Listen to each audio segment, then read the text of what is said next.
ক্যান্সারের ওষুধও জাল করা হচ্ছে এবং এই জাল চক্রের অন্যতম পান্ডা সাবির আলম, তাকে এবার গ্রেফতার করেছে দিল্লি ক্রাইম ব্রাঞ্চ। 2022 সালে গোটা বিষয়টি সামনে আসে এবং তারপর থেকে পালিয়ে বেড়াচ্ছিল 3 বছর ধরে এই সাবির আলম, যাকে বর্ধমান থেকে গ্রেফতার করা হয়েছে বলে জানা যাচ্ছে। আরো বিস্তারিত বিজেন্দ্র সিংহ এই নিয়ে বলতে পারবেন। বিজেন্দ্র।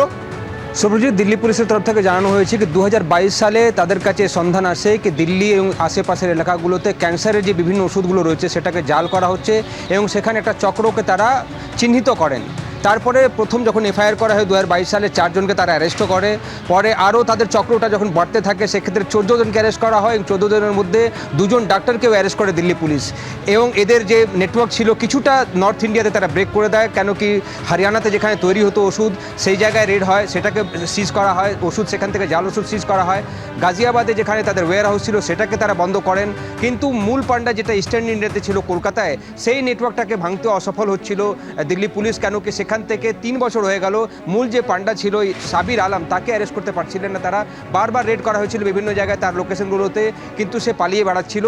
তার যে নেটওয়ার্ক ছিল সেটা ছিল কলকাতা এবং আশেপাশে এলাকা, এবং তার সঙ্গে সঙ্গে বাংলাদেশে এই জাল ওষুধগুলোকে, বিশেষ করে ক্যান্সারের যে জাল ওষুধ তারা ডিসপ্যাচ করতো বাংলাদেশে এবং কলকাতার আশেপাশে এলাকাগুলোতে, সেখান থেকে টাকা কালেকশন করা এবং তারপরে সেই টাকা তার যে বাকি যে সাগরেদগুলো ছিল, যার নেটওয়ার্কে ছিল, তাদের কাছে টাকা পৌঁছে দেওয়া।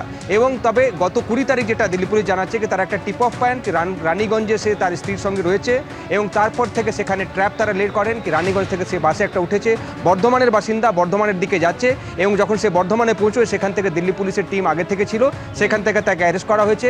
ক্রাইম ব্রাঞ্চ দিল্লি পুলিশের দিল্লি নিয়ে এসছে, এই মুহূর্তে সে ক্রাইম ব্রাঞ্চের কাস্টাডিতে রয়েছে। তাকে জিজ্ঞাসাবাদ করা হচ্ছে বাকি যে তার চক্রের নেটওয়ার্কের বাকি যারা রয়েছেন পান্ডারা ইস্টার্ন ইন্ডিয়াতে, তারা কোথায় রয়েছে, তাদেরকে কীভাবে অ্যারেস্ট করা হবে, কীভাবে সে নেটওয়ার্ক চালাতো কলকাতা এবং পশ্চিমবঙ্গে। বাংলাদেশে ডক্টর রাসেল বলে একজন ব্যক্তি রয়েছে যার কাছে সে ওষুধগুলো পাঠাতো, তার সন্ধানগুলো এখন দিল্লি পুলিশ খুঁজছে তার থেকে। ধন্যবাদ বিজেন্দ্র।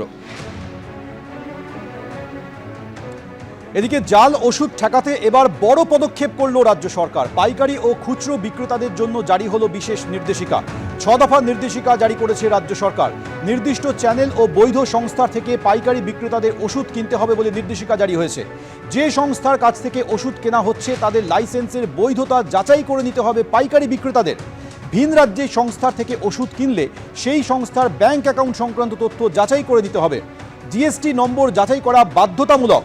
এছাড়া যে 300টি ওষুধ নিয়ে প্রশ্ন উঠেছে তার কিউআর কোড বাধ্যতামূলকভাবে স্ক্যান করে দিতে হবে পাইকারি ওষুধ বিক্রেতাদের, নির্দেশিকায় জানিয়ে দিয়েছে রাজ্য সরকার।